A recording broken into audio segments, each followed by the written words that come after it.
కాకినాడ జిల్లాలో వైసీపీ కాపు నేతలు జరిపిన సభ రాజకీయ నిరుద్యోగుల ఆర్తనాద సభ అని ఎంపీ సానా సతీష్ ఎద్దేవా చేశారు. వైసీపీ నేతలకు తెలిసిందల్లా శవ కుల రాజకీయాలేనని మండిపడ్డారు. జగన్ సీఎంగా ఉన్నప్పుడు కోనసీమలో కొలచిచ్చు పెట్టారని విమర్శించారు.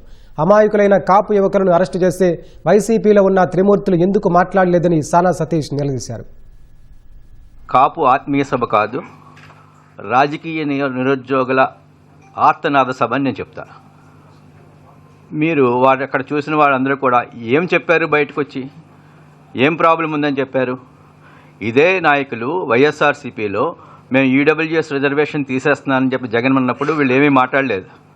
అటువంటి వాళ్ళు మేము 2014-19లో కాపు భవనాలకు గాను ప్రత్యేకంగా 27 కాపు భవనాలకి ముఖ్యమంత్రి చంద్రబాబు నాయుడు గారు రాష్ట్రం అంతటా కూడా పనులు ప్రారంభించి 80% పనులు 2019 వరకు అవగొట్టితే కతిమా 20% పనులు అవగొట్టకుండా వైఎస్ఆర్సీపీ గవర్నమెంట్ ఆ టైంలో ఏ విధంగా ముందుకు తీసుకెళ్ళాలని ఆపినప్పుడు ఈ కాపు నాయకులు ఏం చేశారు? కాకినాడ జిల్లా నడిబడ్డులో కాపులు ఎందుకు పనిచేయరు, కాపులకు ఏ విధమైన రిజర్వేషన్ అక్కర్లేదని బహిరంగంగా ప్రకటించాడు ఆ రోజు ఎలక్షన్ ముందు. ఆ రోజు ఏం చేశారు వీళ్ళందరూ? ఈవేళ వాళ్ళు వచ్చి ఏదో జరుగుతుందంటే ఇప్పుడు ఎక్కడో ఇది ప్రతి చిన్న విషయాన్ని రాజకీయం. మొన్న ఎవరో చనిపోతే రాజకీయం.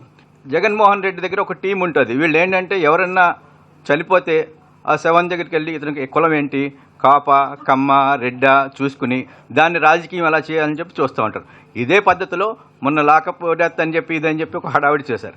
ఇవన్నీ కూడా వాళ్ళు కుల రాజకీయం. కోనసీమలో 2 కులాల మధ్య ప్రశాంతంగా ఉన్న కోనసీమలో జగన్మోహన్ రెడ్డి చిచ్చు పెడితే ఈ త్రిమూర్తులు ఆ రోజు ఏం మాట్లాడలేదు. 160 మంది కాపుల్ని అరెస్ట్ చేశారు ఆ రోజున.